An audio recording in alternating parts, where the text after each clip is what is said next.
কি হচ্ছে আজকে নতুন কিছু নাকি? আজকে চিংড়ি মাছের মালাইকারি হচ্ছে, নারকোল ছাড়া। নারকল ছাড়া? হ্যাঁ, নতুন পদ্ধতি। নতুন পদ্ধতিতে।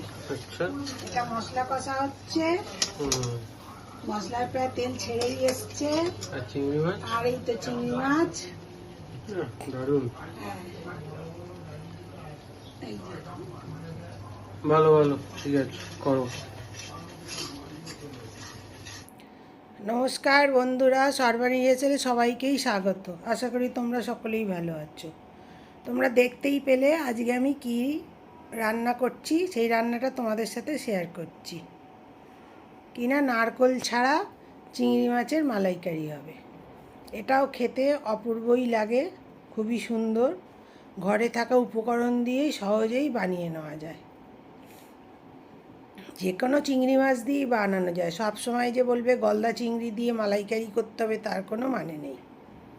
আমি এই বড় বড় চিংড়ি মাছগুলো এসছে, সেইগুলো দিয়েই আজকে নারকোল ছাড়া মালাইকারি বানাচ্ছি। আমি 400 গ্রাম চিংড়ি মাছ নিয়েছি। আর আজকে আমি চিংড়ি মাছগুলোকে একটু টুথপিক দিয়ে, বড় যে টুথপিকগুলো থাকে সেইগুলো দিয়ে গেঁথে দিয়েছি, যাতে না গুটিয়ে যায়। নাহলে তো তেলে দিলেই, গরমে দিলেই ওগুলো গুটিয়ে যাবে। যাতে আজকে লম্বা লম্বা থাকে, ওই রকম করে আমি ওই জন্য লাগিয়ে নিয়েছি। এটা আমি নিজেই করেছি, বেছে নিয়ে নিজেই লাগিয়েছি। এবার যা যা মশলাগুলো লাগবে আমি সেগুলো দেবো। ওটা নুন, হলুদ আর একটুখানি কাশ্মীরি লঙ্কা গুঁড়ো দিয়ে আমি ওটাকে মাখিয়ে রাখলাম মাছগুলো। আর মশলাটা করছি, সাদা সর্ষে 1 চামচ দিলাম, 2 চামচ পোস্ত দিলাম, আর 8টা গোটা কাজু বাদাম দিলাম, দিয়ে একটা পেস্ট করে রাখবো। আর এটা সাদা তেল দিয়ে রান্না করবো এবং তেলের পরিমাণটা একটু বেশিই দিতে হবে। আমি তেল দিয়ে একদম হালকা করে এপিট ওপিট করে মাছগুলো ভেজে নেবো। খালি চিংড়ি মাছ তো জানোই, বেশি ভাজলেই শক্ত হয়ে যায়, তাই জন্য চিংড়ি মাছ অল্প একটু ভেজে নিলেই হয়। একটু এপিট ওপিট করে ভেজে নিলাম, নিয়ে আমি তুলে নিলাম। সব চিংড়ি মাছগুলোই এরকম করেই ভেজে নিয়েছি আমি। তারপরে ওই তেলেই আমি রান্নাটা করব। কড়াইয়ে যে তেলটা রয়েছে ওই তেলটাতেই এবার আমি ফোড়ন দিচ্ছি। 2টো ছোটো এলাচ মুখটা ফাটিয়ে দিয়েছি, 1 ইঞ্চি ডালচিনি দিলাম, আর 4টে লবঙ্গ দিলাম, আর একটা তেজপাতা ফোড়ন দিলাম। তারপরে 2টো পেঁয়াজ একদম মিহি করে কুচি করে দিয়েছি। এটা মিহি করে কুচি করেও দেওয়া যায়, আবার তুমি এটা বেটেও দিতে পারো। আমি কুচো করে দেওয়াটাই সুবিধে মনে করি, ওই জন্যে আমি মিহি করে কুচো করেই ওতে দিয়েছি।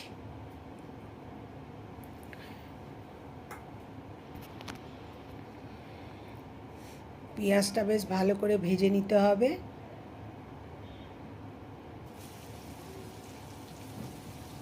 পেঁয়াজটা ভালো করে ভেজে নিয়ে তারপরে এবার মশলাগুলো দিতে হবে।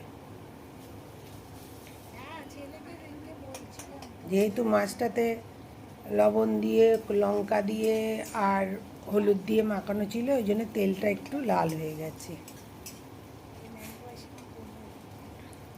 পেঁয়াজটা বেশ কালার ধরে গেলে, মানে খুব যে একদম ভাজা হবে তা না, দেখেছো কীরকম ভাজাটা হয়েছে? এইরকম ভাজা হবার পরে তারপরে মশলা দিতে হবে এক এক করে।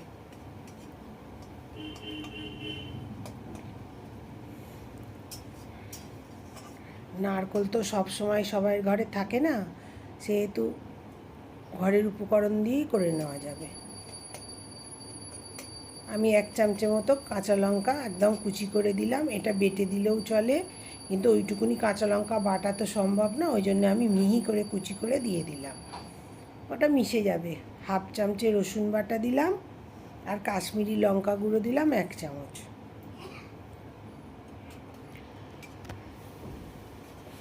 দিয়ে মশলাটা ভালো করে ভেজে, যাতে রসুনের গন্ধটা, কাঁচা গন্ধটা না থাকে।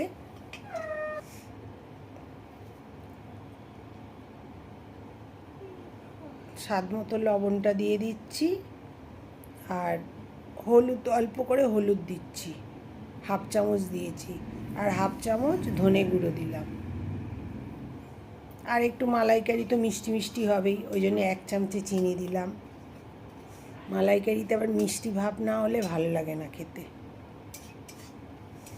আর দেখো মশলাটা বেশ ভাজা ভাজা হয়ে গেলে তারপরে আমি যে কাজু বাদামের পোস্তর পেস্টটা করে রেখেছি সেটা এর মধ্যে আমি দিয়ে দেব। দিয়ে আবার একটু কষাতে হবে।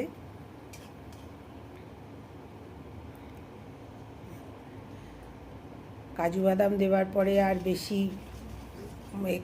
করা যাবে না, সমানে নাড়তে হবে, নাহলেই কড়ার নিচে আটকে যাবে, আর পোড়া হয়ে গেলে তো রান্নাটাই নষ্ট হয়ে যাবে। কাজু বাদামটা দিয়ে মশলাটা ভালো করে কষালেই দেখো তেলটা ছেড়ে যাচ্ছে। এবার আবার টক দই এখন মোটামুটি সবার ঘরেই থাকে, কম বেশি সব ঘরেই টক দই পাতে, এখন ঘরে পাতা দই খাওয়া, সেহেতু টক দই কাজু বাদামও কম বেশি লোকের বাড়িতে থাকে। তাহলে দেখতে পাচ্ছ সব ঘরের উপকরণ দিয়েই জিনিসটা তৈরি হয়ে যাচ্ছে। টক দইটা বেশ ভালো করে ফেটিয়ে নিয়েছি, 100 গ্রাম টক দই ওর মধ্যে আমি দিয়ে দিচ্ছি। দিয়ে আর বেশিক্ষণ কষাতে লাগবে না, একটু কষিয়ে নিয়ে 1/2 কাপ দুধ আর 1 কাপ জল দেবো এতে। এবার যদি তুমি মনে করো যে মালাইকারিতে আর একটু তুমি গ্রেভিটা পাতলা করে একটু বেশি করবে, তাহলে আর একটু জল দিতে পারো। আমি একটু ঘন করেই করেছি বলে 1 কাপ জল দিয়েছি, 1/2 কাপ দুধ আর 1 কাপ জল দিয়ে এবার ফুটে গেল। এবার চিংড়ি মাছগুলো ওর মধ্যে দিয়ে দেবো।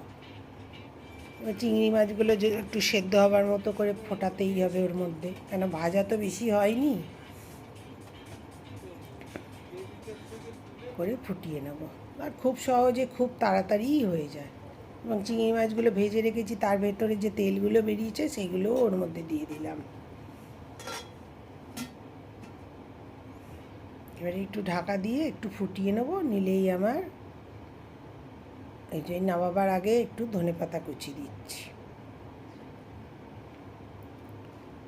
আমার চিংড়ি মাছের মালাইকারি রেডি হয়ে গেল।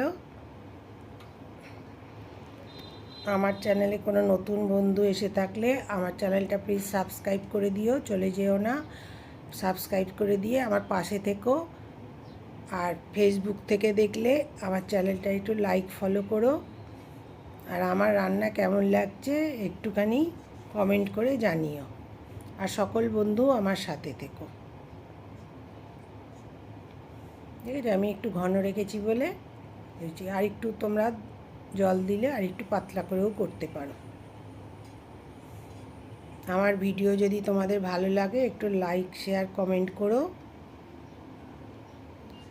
দেখতে পাচ্ছ কত সুন্দর হয়েছে, খেতে অপূর্ব লাগে, মনেই হবে না যে তুমি নারকেল ছাড়া এটা বানিয়েছো। আমার ভিডিও দেখার জন্য সকলকে ধন্যবাদ। সকলে ভালো থেকো। আবার আমি হাজির হয়ে যাব নতুন কোনো ভিডিও নিয়ে, তখন তোমাদের সাথে আবার দেখা হবে, আমার কথা হবে।